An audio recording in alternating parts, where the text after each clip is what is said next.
Welcome back to New Rockstars. I'm Erik Voss, and this is a breakdown of Alien Earth Episode 4, Observation. We learned a lot of big details about the world of the Alien franchise in this episode, and we're left with even deeper questions about what's really going on with the show. So let's break down all of the interesting details that you might have missed in this episode. And you know what? I've been getting a lot of compliments walking around with this Weyland-Yutani shirt, and yeah, I really do think it's one of the cooler shirts we've released through our merch store, nerdriot.shop. If you grab one of these, you will be directly supporting us here at New Rockstars. All right, these Strange Brew opening title segment that always awesomely mixes a visual recap of the previous episode and something new includes this cryptic shot of baby doll head washing up on the shore of what I assume is Prodigy's Neverland Island. We don't see this exact image in the episode, so it's gonna be something that we come back to later this season, but this is exactly the kind of thing Vince Gilligan would love to do in episodes of Breaking Bad, specifically the shots of the floating charred stuffed bear in the pool in cold opens throughout season 2. So what's this baby doll head all about? The way that its hair sops up the seawater to look like real hair of a floating corpse is just so creepy. I'm reminded of Nibs cradling the stork plushie as she convinced herself that she's pregnant. All of these Lost Boy kids were dying children who sort of washed up on this island to have a second life. Maybe Nibs or one of the others will try to escape with their dolls and the sea will wash her back to shore. Wendy has been temporarily deafened as they try to figure out why she was hearing the xenomorph chirping. Boy enters the room. We're on a voyage of discovery and I have a colonic in 30 minutes. Ugh, God, he always overshares. He shoos away Kirsch and then Dame Sylvia and then is left with Arthur, yet he says this.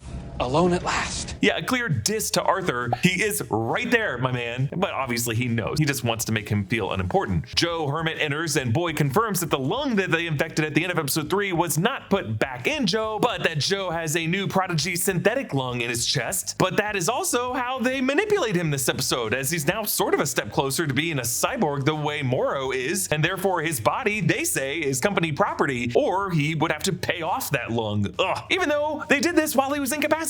Comforting to hear that the whole world now operates on the procedures of the American healthcare system. Wendy describes the chirping as the sound like bugs rubbing their legs together. Crickets? So, crickets make their chirping sound by rubbing their legs together, and maybe it was even a modulated cricket chirping that was the source of the chestburster hissing and the chirping sounds of the original films. Ron Schuster and Dan O'Bannon based all parts of the xenomorph life cycle on insects. Wendy says, it was screaming. The eggs? No, it's a baby. Wendy, considering the embryo a baby, connects to the opening image of the baby doll head and of course Nibs' fixation on pregnancy. Wendy senses a complex life and even a soul in these beings that we rarely get in Alien titles when it comes to the xenomorph itself, which is normally a savage beast, other than of course the alien queen. But even then, there was something insectoid about the care that the alien queen had for the eggs. Wendy also says, I think they picked me. Interesting that the facehuggers and embryos in the eggs might have selected Wendy as their liaison, but the xenomorph in the building still tried to destroy her. We think. Could that xenomorph have been like a rogue derelict from the others? But it's also worth considering that we did not see what wound that xenomorph put on Wendy's head in episode 3 to leave her in that state. Like, I know that Wendy heard the chirping when she landed at the site before she ran into the xenomorph, but I'm just saying that there may have been more to what happened between Wendy and that xenomorph behind that closed door. She was the one that hooked it. It wasn't going after her. We learned that the xenomorph chirping is spread across multiple frequencies. Stop. Down. I love how we see the facehugger superimposed over Wendy's ear, like that creepy crawly sensation is how this child mind is experiencing this moment, but the language of it being spread across multiple frequencies shows how this species is even more advanced than we realize. And we could even retroactively look back at that hive of the xenomorph warriors and aliens and how they operated as a pack. Like, was there some kind of high frequency communication happening among them that the humans of the 1986 movie didn't detect? Boy says, Asimov said above a certain level, technology is indistinguishable from magic. Haha, Boy Cavalier got this wrong. It was not Isaac Asimov who said that, it was Arthur C. Clarke who said that. But I think this is a good example of how even the characters who consider themselves geniuses are still human and can still get things wrong and will misattribute famous quotes. Like, this is a guy who thought J.M. Barrie has all the answers for the world. Boy tests Wendy to replicate the sound with her own vocal cords and she actually pulls it off.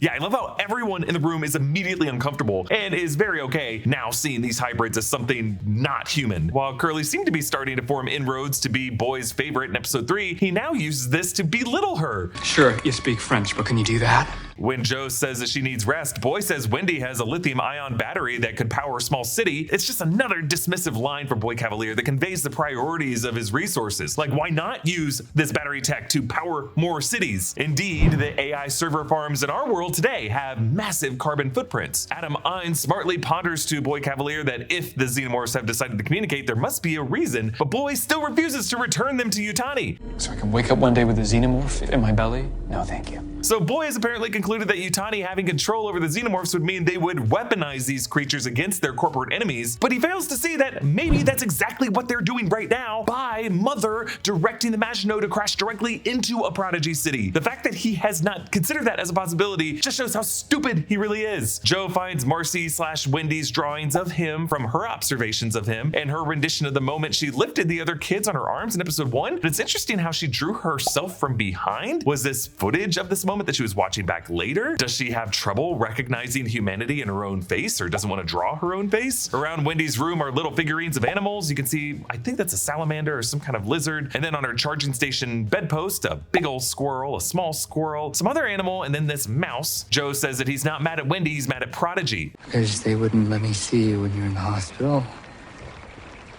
Or Dad.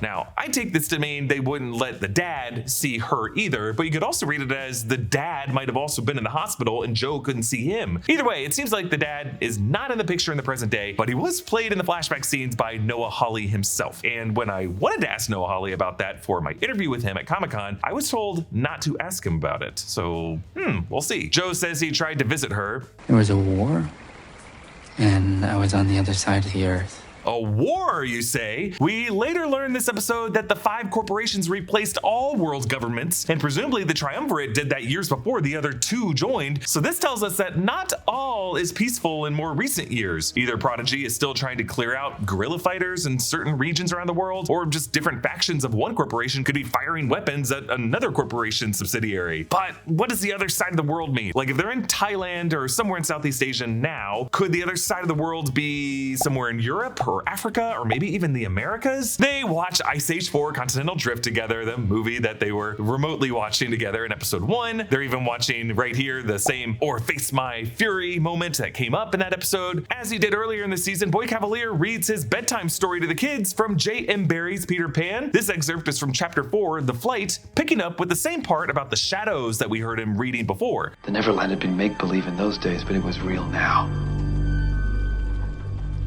And there were no nightlights. And it was getting darker every moment. Yeah, as it was before, it's a pretty upsetting passage that transforms the escapist land of make-believe into a terrifying nightmare region with none of the comforts of home, where danger is very likely a possibility. Why is he reading this to all the kids? Well, it's clear that Boy Cavalier treats everything Peter Pan, from the Disney version to J.M. Barrie's text, as a kind of sacred text that he uses to interpret everything in his world, like perhaps part of his own infantilized worldview. And so this is kind of like reading verses of the Bible to the kids. In this case, I think it's to tell them that their homes, as they knew those homes, do not exist anymore. They are in the wild with him. They're lost boys. He's Peter Pan. Embrace it. Love it. But then we hear Boy Cavalier reading from chapter 1 of J.M. Barrie's book, the chapter Peter Breaks Through, a passage describing Neverland as snug and nicely crammed. Of all delectable islands, the Neverland is the snuggest and most compact. Not large and sprawly, with tedious distances between one adventure and another,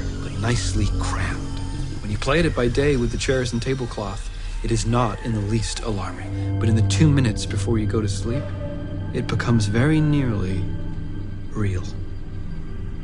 That is why there are nightlights. I think this is an even more interesting passage. J.M. Barrie described Neverland this way to give it a kind of neat storybook structure that would be easier for child minds to grasp. Like, you may remember Steven Spielberg's Hook depicting Neverland this way on the aerial map as characters flew down to it. The Pirates Cove is right near the Lost Boys hideout, and right near where the Indians are, and right near where the mermaids are. It's all on top of itself. It's not like the maps of L. Frank Baum's Oz or Tolkien's Middle Earth with sprawling distances in between parts parts of it. Boy reads this passage to explain how Neverland is a manipulatively endearing play place to invite children to, and that as a child falls asleep, we'll begin to see this island, and that's why parents install nightlights, so that kids won't see those shadows and fly into them. I think Boy reads this to tell the kids that their parents from their old lives were trapping them in those home prisons, so to trust him. He's the Peter Pan who freed them through the windows so that now they can live forever. Morrow continues to chat with Slightly through the chip that he put in his neck, tasking this kid with stealing a xenomorph egg. How's the person gonna move it? It's huge and I assume very slippery. But it's interesting to hear him talking to this boy by appealing to his childish nature, teaching him lessons and revealing his name as Kumi Morrow, and asks Slightly's real name. It's Arush.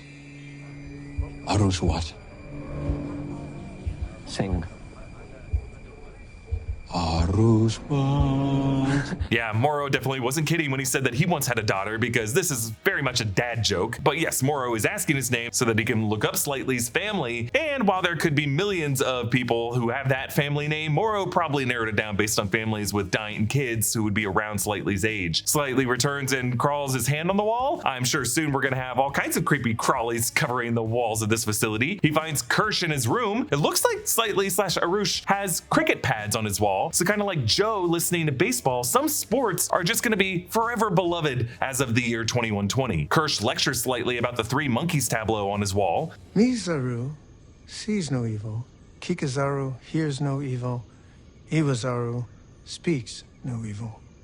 They're figures in Buddhist teaching about avoiding evil thoughts and deeds, but over the years they've come to represent something else. And to be clear, these monkeys are on the walls of all of the kids' dorm rooms. We saw them on Wendy's wall as well. Kirsch is hinting at how these figures have come to mean when you see evil, sometimes you just turn a blind eye to it. You don't snitch. Kirsch poses a similar query that Morrow did to the boys in episode 3. If I did something to hurt someone or caused someone to be hurt, how would you respond? It's kind of a morality test, but it's kind of an Isaac Asimovian query. Like the 3 laws of robotics are really mostly about, can you allow humans to be hurt? In this case, it is a human mind in that robot body, but it kind of seems like Kirsch is testing him to see, is that synthetic body around whatever mind is in there wearing away at your sense of empathy? I also like this line that Kirsch says that being an adult is, quote, a constant test. Every single person I know has had a month where they're feeling a little broker than usual and wind up putting necessary purchases and bills on their credit cards. But when those months come one after another and your debt keeps going up, it can feel overwhelming. Well, PDS Debt can help. PDS Debt understands your specific scenario and will help provide alternative solutions to becoming debt-free. They go beyond the numbers to understand your unique financial situation and craft a personalized plan designed just for you. There's no minimum credit score required. PDS Debt is here to help you save more, pay off your debt faster, and start putting money back where it belongs, in your pocket. PDS Debt has an A+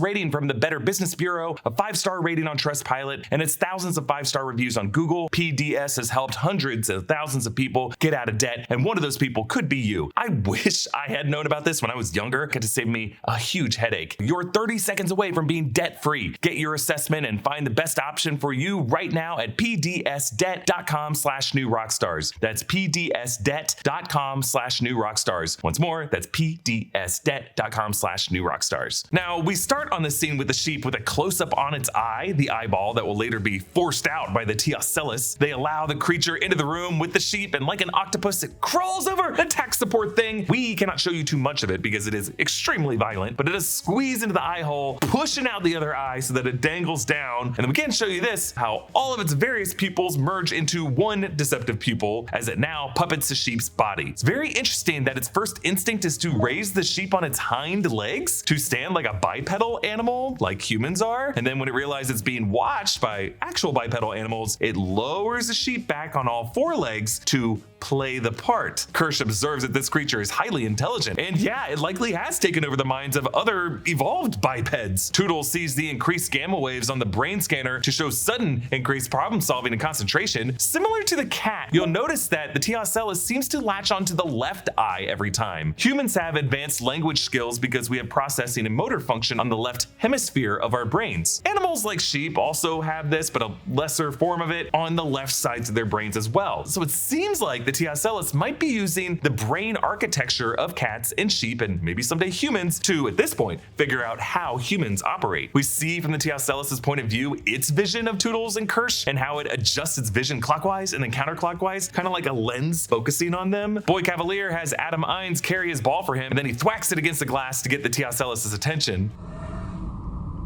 Me.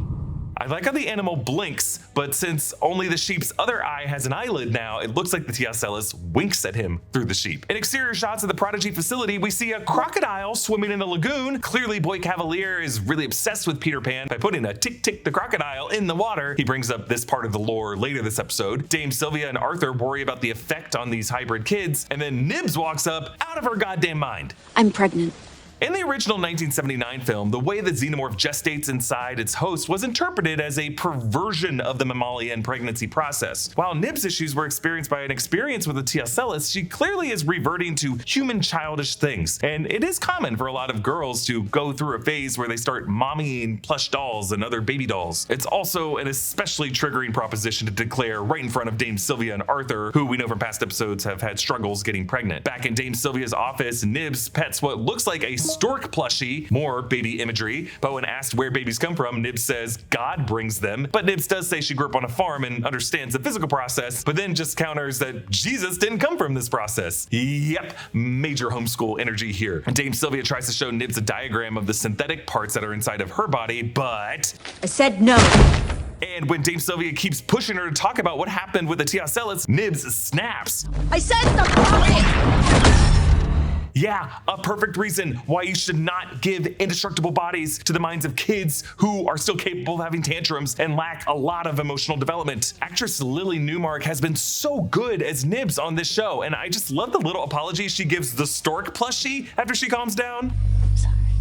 Dame Sylvia hits a panic button as she mentions flavor strips. We see these later this episode, how they are gross little strips that the hybrids ingest to activate synthetic flavor drives, which, when they talk about it later, brings up the kind of interesting question of, does cinnamon taste the same to a synthetic as it tastes to the kids before they were in these bodies? Do they even remember what cinnamon is? Are they just programmed to think this equals cinnamon? It's kind of like the scene where Mouse is talking about the flavor of tasty wheat and chicken in The Matrix. And since human beings have our taste buds changing over time, does cinnamon taste the same to us now in our 20s, 30s, and 40s and 50s as it did when we were 11, 12, and 13? To be honest, it probably didn't. That's why sweet, sugary food doesn't taste quite the same to us as that crack tasted when we were 10. Dame Sylvia warns the guard to tell his supervisor that they have a level 3 threat and to barricade Nibs in a room. Adam Ines intimidates Joe into working for Prodigy. Did you really download my sister's consciousness into that body? Is it her? Those are two different questions. One is practical and the other, well, that's the real existential crux. And I should add the difference between $1 trillion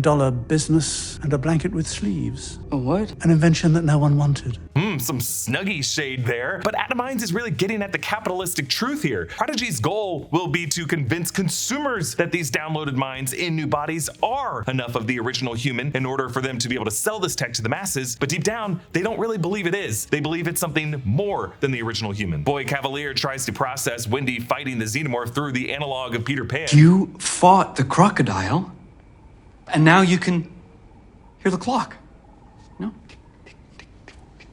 Yeah, he's hinting at the fact that Captain Hook, after fighting the crocodile, was haunted by any ticking sound. It's not that he could now communicate with a crocodile the way Wendy can communicate, we think, with the xenomorphs. It's that Captain Hook was paranoid that the beast was forever stalking him. I don't think Wendy is really as afraid of those beasts. Wendy asks Boy if she can keep her brother around. It's nice if you like brothers, which I don't.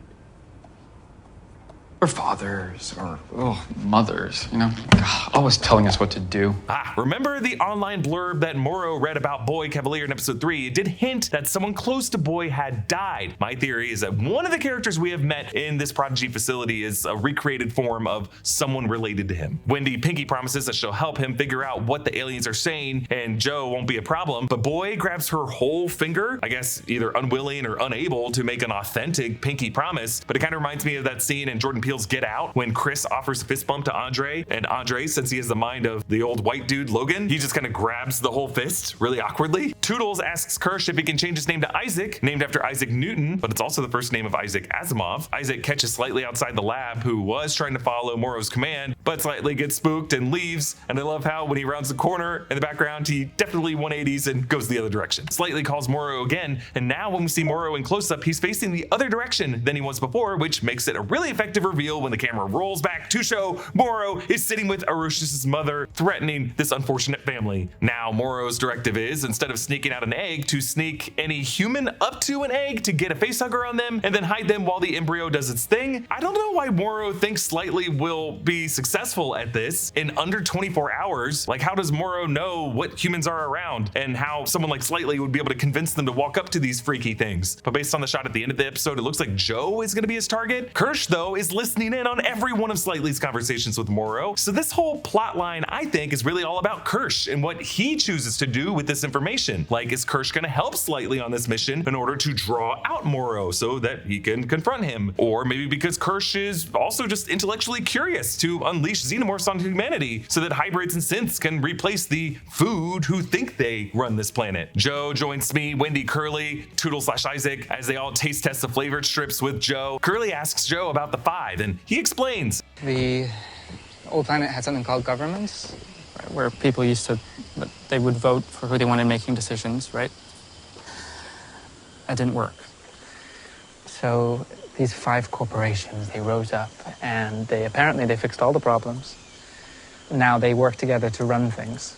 Prodigy, Weyland-Yutani, Threshold, Dynamic, Lynch. Yes, yeah. Whoa, okay. Sorry, folks. By the year 2120, democracy and even monarchy or dictatorships will all collapse to make way for this capitalistic oligarchy. You could say this conflicts with what was established in Alien Resurrection, which takes place a couple hundred years in the future from here, where it's stated that Earth's governments, including an American government, will outlaw corporations, but maybe democracy makes a comeback in a couple hundred years. But yes, this version of history connects with what Morrow read about Prodigy and Lynch joining the Triumvirate to form the 5, and how some gang governments in South America collapsed, and how territory in Southeast Asia was ceded. It kind of sounds like China might have been the last holdout, and Prodigy was the ones who finished them off. But if the war Joe mentioned on the other side of the world was an attempted uprising, maybe that was another country that tried to resist the corporate takeover. We get an interesting montage of cross-dissolves and superimpositions, which include a shot of Joe's extracted lung superimposed with the eggs, and the scar on the lung superimposed with a scar that's still on the side of his chest. It's pretty sloppy, and as a medic, he's like, I could have done a better job than that machine bed that they put me in. Wendy hums to the lung in the tank, kind of like a lullaby or a mom singing to her baby that's sleeping. And the embryo inside has now grown into a chest burster and pushes outward through the lung tissue a bit at a time, showing us what was painfully happening in the chest cavity of Kane and all the other people who had their chest burst open. And the chest burster emerges, bursting through the lung and through the glass of the tank. How a chest burster gets its propulsive force? I guess it coils up its tail and just unloads like a spring. Whereas the version of the chest burster that we saw in the 1979 film was a puppet that moved via a hidden track on the table. Now with some VFX, this show animates the creature with a curling tail like a cobra snake. Wendy chirps at it and the chest burster calms down and allows her to pet it. Considering how naturally aggressive the xenomorphs are at all life stages, this is very much against its nature. Chest bursters aren't known to imprint like birds hatching from eggs. They quickly eat and eat and eat and grow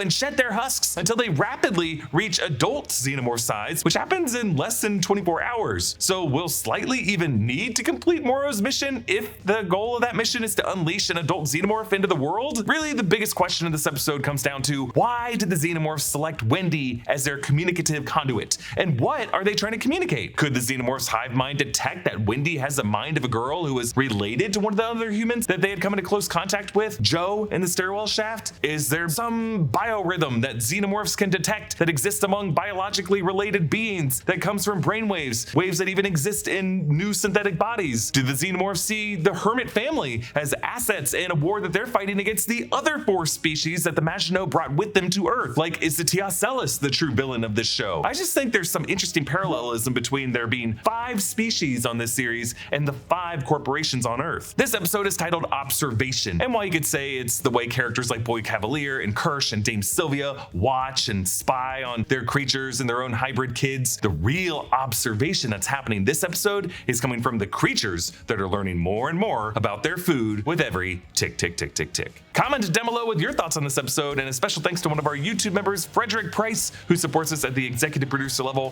Follow me at EA Voss and subscribe to all the channels in the new Rockstars network for breakdowns and news coverage of everything you love. Thanks for watching, and I'll see you next time. Bye.